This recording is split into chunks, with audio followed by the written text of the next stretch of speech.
The word limousine didn't start with a car, but with a piece of clothing. In the Limousin region of France, shepherds wore a specific type of hooded cloak to protect themselves from the elements. When the first luxury horse-drawn carriages were designed with a covered compartment for the passengers and an exposed seat for the driver, people thought the roof over the driver looked just like those shepherd hoods. The name stuck, and a century before the first engine roared to life, the limousine was already the ultimate symbol of social hierarchy.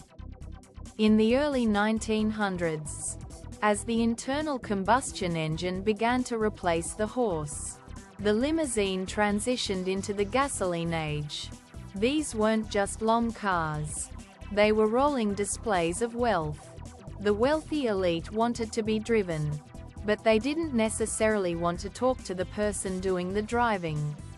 This led to the classic partition, a glass window that separated the quiet, leather-lined sanctuary of the rear from the functional, often wind-whipped cockpit of the chauffeur. It was a physical manifestation of the class divide, wrapped in polished chrome and black paint. The true, stretch, limousine, however, was an American invention. In 1928, a coach builder in Arkansas named Armbruster created the first multi-passenger vehicle by literally cutting a car in half and extending the frame. These weren't for celebrities yet. They were practical tools, known as stageway coaches. They were used to transport famous big bands like Glenn Miller and Benny Goodman, along with all their instruments. From city to city, they were the tour buses of the jazz age. By the 1930s and 40s, Hollywood took notice. The limousine became the rolling red carpet. If you saw a long, sleek Cadillac or Lincoln pulling up to a movie premiere, you knew someone important was inside. It became the vehicle of choice for presidents and kings. The presidential state car, or the Beast, evolved from these early luxury liners into the armored fortresses we see today. The limousine had become the official uniform of power. The 1980s and 90s took the concept of the stretch to an almost absurd extreme. This was the era of the super stretch. As the economy boomed, the limousine moved from the boardrooms to the prom nights and bachelor parties. It wasn't enough to have a long car. You needed a sunroof, a neon-lit bar, multiple television screens, and even hot tubs built into the trunk. In 1986, J. Orberg built the American Dream, a 26-wheeled Cadillac that measured over 100 feet long and featured a helipad. The limousine had moved past luxury and into the realm of the spectacular. But the industry hit a wall as the new millennium dawned.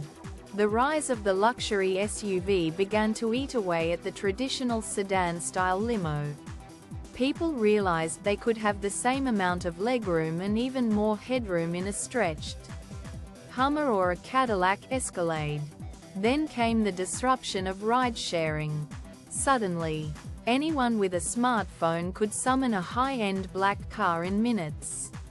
The mystique of the hired driver was democratized, and the traditional three-box stretch limousine began to feel like a relic of a different time. Safety regulations also tightened. High-profile accidents involving modified vehicles led to stricter oversight on how these cars were cut and welded back together. The industry shifted away from the homemade stretches toward executive coaches, vehicles built by the manufacturers themselves to ensure structural integrity. Today, the limousine is undergoing another transformation. We are seeing the rise of the mobile office, with high-speed satellite internet and integrated workstations. The modern limo is less about the party and more about productivity. It is a private, Secure space where a CEO can hold a meeting while navigating city traffic. At the same time, the push toward electric vehicles is changing the silence of the ride once again, removing the vibration of the engine to create a cabin that is more like a meditation room than a car. From the wool cloaks of French shepherds to 100-foot-long Cadillacs and high-tech electric lounges.